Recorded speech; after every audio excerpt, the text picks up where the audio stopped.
కంబాల్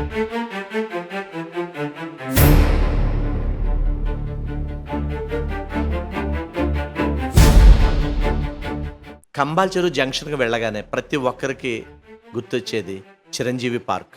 అందులో చక్కటి mother Teresa గారి చిన్న విగ్రహం ఉంటుంది. ఒకప్పుడు ఆ విగ్రహం ప్రారంభానికి విచ్చేసిన చిరంజీవి గారి కోసం వచ్చిన జనాలు అంతులేని జనం వచ్చారు. ఇక్కడి వరకు ఒకటి. సుమారు ఏడాదిన్నర క్రితం ఇక్కడ అల్లూరి సీతారామరాజు గారి విగ్రహాలను ఏర్పాటు చేశారు. అంటే ఈ నిర్మాణానికి సంబంధించిన ఇది ఏడాది తిరగకుండానే ఏ పరిస్థితిలో కూలిపోయి ఆ డ్రైనేజీ పూడుకుపోయి ఉందో మీరే చూడండి. అల్లూరి సీతారామరాజు గారికి సముచిత స్థానం కల్పిస్తామని ఆ రోజు విగ్రహాలు ఏర్పాటు చేశారు. కానీ ఆ పార్క్ అంతా కూడా కుంగిపోతుంది. చాలా చోట్ల అపరిశుభ్రత తాండవిస్తుంది. శుభ్రం చేసేవాళ్ళు లేరు. ఒక ప్రక్కంతా కుంగిపోతుంది, ఒక ప్రక్కంతా ఆక్రమణలతో నిండిపోయింది. చూడడానికే చాలా జగుప్సాకరంగా ఉండే పరిస్థితులు అక్కడ మనం గమనించవచ్చు. అక్కడ వెళ్ళి లోపలికి వెళ్ళి చూస్తే తెలుస్తుంది ఎవరికైనా సరే. మరి నగరపాలక సంస్థ వారు కనీసం శుభ్రత విషయంలో కూడా ఎందుకు చర్యలు తీసుకోలేకపోతున్నారు? ఈ పార్కుని ఎందుకు శుభ్రం మెయింటెనెన్స్ చేయలేకపోతున్నారు?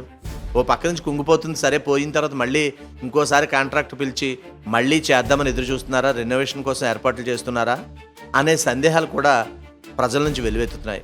విగ్రహాలు పెట్టడం లేకపోతే ఒక డిజైన్ ఏర్పాటు చేయడం ఇంపార్టెంట్ కాదు, మెయింటెనెన్స్ కూడా చాలా ఇంపార్టెంట్. ఇక్కడ ఫుట్పాత్ అంతా కూడా మొత్తం ఆక్రమణలోనే ఉంటుంది. చూడండి మీరే, ఫుట్పాత్ దగ్గర నుంచి అక్కడ దానివల్ల ట్రాఫిక్ అంతరాయం కూడా కలుగుతుంది. ఫుట్పాత్ మాత్రమే ఆక్రమించడం లేదు, ఫుట్పాత్ దాటి కూడా ఆక్రమిస్తున్నారు. కొనుగోలుదారులు అది దాటి ఆగుతున్నారు. దానివల్ల అటుగా ప్రయాణించే వాళ్ళు చాలా ఇబ్బంది పడాల్సి వస్తుంది. సాయంత్రం అయితే ఇంకా విపరీతమైన ట్రాఫిక్ రద్దీ కూడా ఇక్కడ మనం గమనించవచ్చు.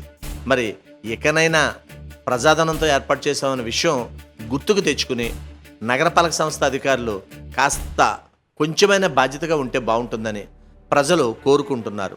అది ఎలాగూ జరగదని కూడా వాళ్ళకే తెలుసు, బాధ్యతగా ఉండడం అధికారులు అనేది. చూద్దాం, ఎదురు చూడడం తప్ప ఇంకేం చేయలేరుగా ప్రజలు అనేవాళ్ళు. కానీ ఎప్పటికైనా తిరుగుబాటు ప్రారంభమైతే చాలా చిరాగ్గా ఉంటుంది. ప్రజలు చాలా మంచివాళ్ళు. వాళ్ళకే కోపం వచ్చే పని చేస్తే దాని ప్రభావం వేరే విధంగా ఉంటుందని కొందరు చెప్పుకొస్తున్నారు. పైగా ఇది జంక్షన్ కావడం వల్ల అనేక లక్షలాది మంది నిత్యం తిరుగుతూ ఉంటారు. ఆ పరిస్థితి చూసి బాధపడడం ప్రతి ఒక్కరి వంతు అవుతుంది. ఎందుకంటే ఏంటి చేసింది ఇది కూడా ఒక ఏడాదో 2 ఏళ్ళో 3 ఏళ్ళకు మించి ఉండట్లేదు, కొన్ని అయితే నెలల్లోనే పోతున్నాయి. ఇది ఎలా అని బాధపడ్డవారు కూడా లేకపోలేదు. చూసారుగా డ్రైనేజ్ ఎలాగ ఫుల్ అయిపోయిందో, తీయడం లేదు. మరి శానిటేషన్ విభాగం వారు ఏం చేస్తున్నారో వాళ్ళకే తెలియాలి. అధికారులు కావచ్చు, ఉన్నతాధికారులు కావచ్చు.